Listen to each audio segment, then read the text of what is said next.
All right, so yesterday, Tesla announced new pricing for their lowest trim Model Y.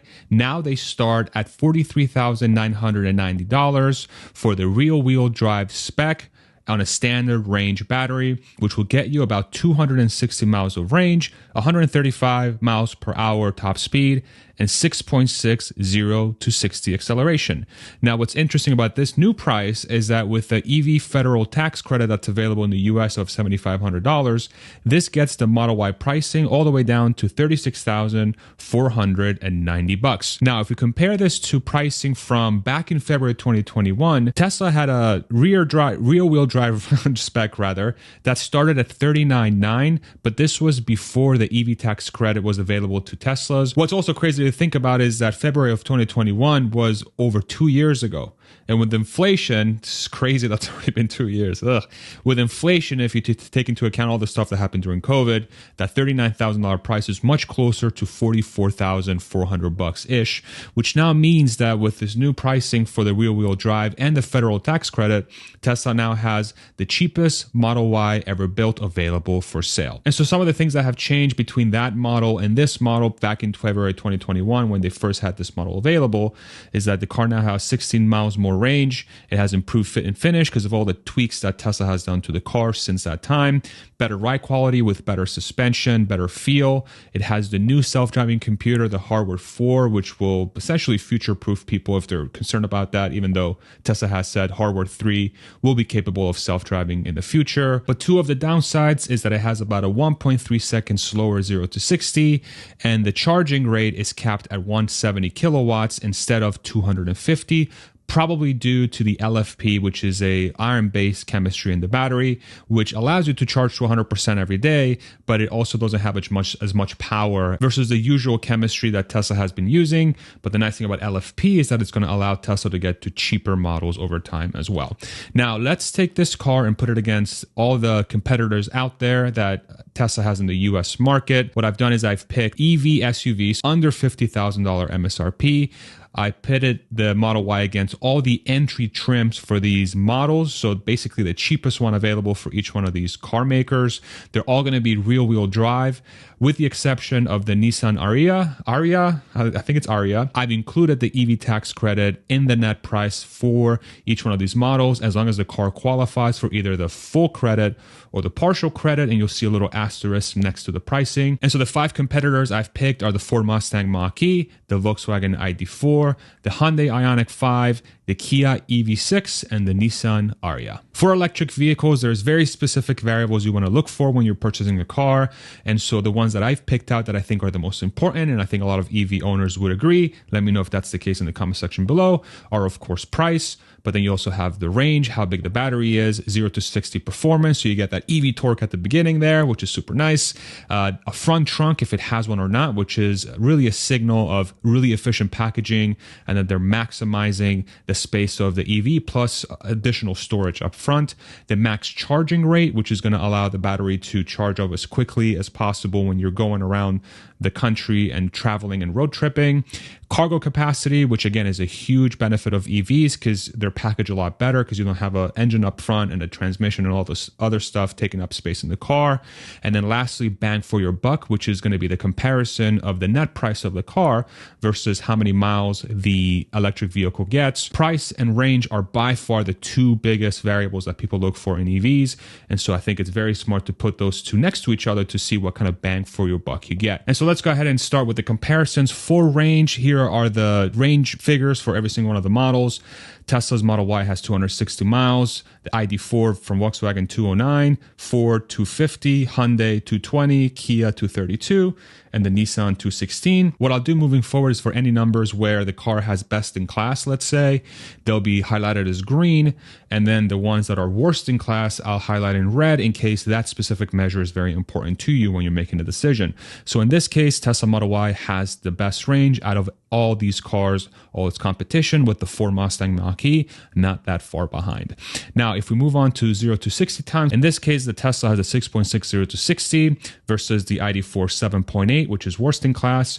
But Ford Mustang Mach-E in this case has the best in class for all entry trims at least at 6.30 to 60, Hyundai Ioniq 5 at 7, and then the Kia EV6 and the Nissan Ariya at 7.2. Now, if you're enjoying the content so far, throw me a like, and if you want to support the channel, super easy, just click subscribe. Thank you so much. Okay, always weird asking somebody to do something when you're looking at a camera. I'm never going to get used to it. For the front, which again is this front trunk area, which is unique to electric vehicles, the two cars that really have a usable front trunk are the Tesla Model Y and the Ford. The Hyundai and the Kia kind of have front trunks, and I'll show you very quickly what I mean by this. Whereas the Volkswagen and the Nissan do not have front trunks, so the front of the car is basically like a gas car. It's just a hood with a bunch of crap underneath, and you can't really put anything in there. This is what the Hyundai and Kia front trunks look like. It's like a freaking door within a door, which is weird, but it is kind of usable. You can put a few bags of groceries in there, but it's very small, especially if you compare it to, say, Model Y. It's way deeper, it's way wider.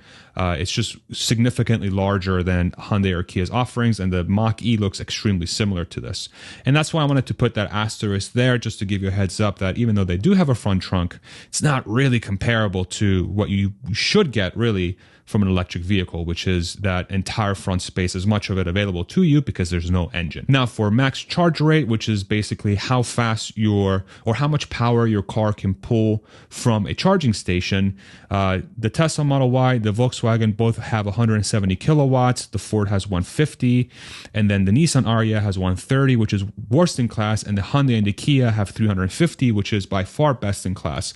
However, I really want to highlight this because, and that's why I put an asterisk there, because the amount of chargers available in the US that are 350 kilowatt capable are super few and far between. So if you're somebody who wants to do road trips and really wants to depend on 350 kilowatt power, right now the US just does not have really any of them. They're super, super hard to find.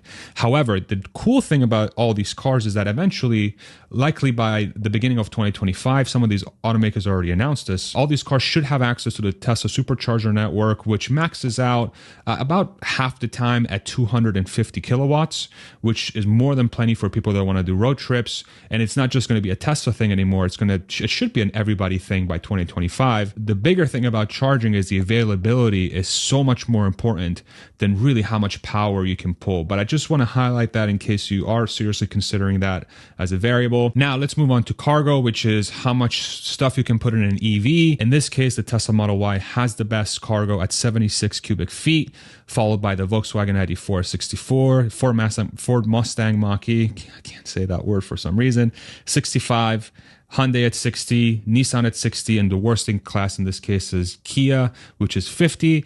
But in Kia's defense, the EV6 tends to be a little bit more sporty than the other models, at least they try to be, and that's why they're giving up some of that room. But still, 50 cubic feet is pretty damn good for an SUV. However, the reason why the Model Y wins so much in this case is because they have an entire separate section under the floor of the trunk. There's actually another one behind this as well, which is a lot shallower, but it exists, where you can just put a freaking cooler in there. And this one, I personally have a Model Y, and this one has come super, super helpful in just carrying stuff and road tripping. Now let's go ahead and talk about the MSRP for each one of these vehicles. Really important to note here, again, is that this includes the federal EV tax credit for cars that qualify up to $7,500. And you got to make sure you qualify as well with your income requirements from the IRS. The IRS has an entire website about this. I'll put a link to that in the description below as well, in case you want to get familiar.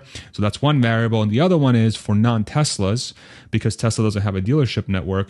None of these prices include fees, deliveries, or any markups that a dealership could put on a car that could significantly increase the price of a car. So just keep that in mind when you're looking at these prices. Including the EV tax credit, the Tesla Model Y comes in at $36,490. The Volkswagen ID4, best in class in this case, $31,495. Freaking really great price for this vehicle.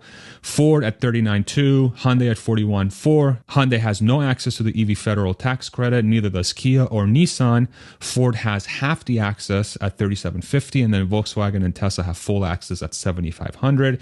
And that's how the pricing shakes shakes out for each one of these. And last but not least, when it comes to these variables, the dollars per mile, which is that calculation of how many miles of range you get per dollar you spend, or the other way of thinking about it is how much you have to spend per mile of range, which is how this number is shown on this chart. The Tesla Model Y in this case has the best dollar per mile, again, including that federal EV tax credit of about $140 per mile you purchase. Volkswagen, you'll have to spend about $151 per mile of range you get. Ford, $157, Hyundai, $188, Kia, $184, and Nissan at $200, which unfortunately is worst in class for the Nissan. So I'll leave this up for a couple more seconds in case you want to sort of take this in. You're free to pause as well. But here's the full chart. But what's really cool about this too is that we can come up with a scoring system to rank these cars and see where they place. So let's go ahead and do that just for fun. Not scientific. I just like numbers. So we're going to do a little bit of a number exercise. For any variables where the automaker is best in class, I gave them a score of 3. If you're just sort of middle of the ground, you're not worst in class, you just get 1 to try and sort of spread the love a little bit across every model. And then if you're worst in class, you get 0 points. And this is really in hopes to try and figure out, depending on what you're looking for, we can sort of rank these models. And then if you're just looking for your best overall, then you can add all these numbers up for each car. And then you can figure out, okay, this car seems to be, at least semi-scientifically, the best one given these variables, as long as these variables are important to you. And so if you add these up, the Tesla Model Y has a score of 15, the Ford Mustang Mach-E an 11, Hyundai 9, Kia 8, Volkswagen 6, and Nissan 3, which based on our very semi-scientific, super not official ranking, but kind of makes sense-ish, Tesla comes across as the winner of this competition. And of course, this really shouldn't be a surprise for those that follow the EV market closely. Tesla has the best-selling EV by far in the US and the best-selling car period globally in 2023 thus far. And so it seems like these numbers line up with how Tesla is performing in these head-to-heads, especially at these lower pricing. Now, the one huge variable that I've left out, because who knows when this is going to come officially, but the Tesla car, the Model Y, is really the only one that is outfitted with the hardware where Tesla hopes to turn on self-driving capability for, where you don't have to pay attention and the car takes you around. We're still not 100% sure when that's coming. They do have a really good driver assistance feature where it will take you around the town, and especially on highways. It's phenomenal. I personally use it all the time and I love it, but it's not officially there where you can take your hands off the wheel and stop paying attention. So if that's an important thing for you, just keep that in mind. It's not here yet, but it could be here very soon. Just want to throw that out there in case you are curious about that. So without further ado, let's go ahead and end the video. If you want to support the channel, just head to the description. I have links there, and we'll see you in the next one. Take it easy, everybody. Bye-bye.